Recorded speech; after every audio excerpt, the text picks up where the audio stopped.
Ano, saan stage na ba kayo? Ginagamit mo ba ang 3 steps of love na tinuro ko sa'yo? Ano ka papalpak ka nga rin dyan eh. Sabihin mo, di pa kayo nag-holding hands? Ano? Wala pa kayong holding hands? Ano?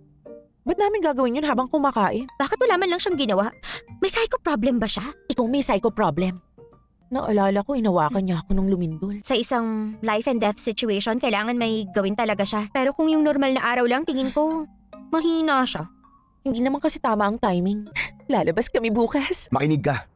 Sa date niyo bukas, dapat isuot mo ulit yung cast sa injured mong braso. Bakit naman?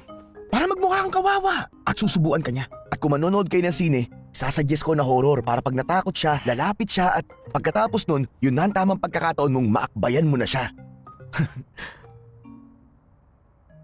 Ano ba yung mga idea mo? Dapat mag-ayos ka para bukas. High heels at skirt. Magkwintas ka na rin at hikaw. Yun ang mga dapat mong isuot.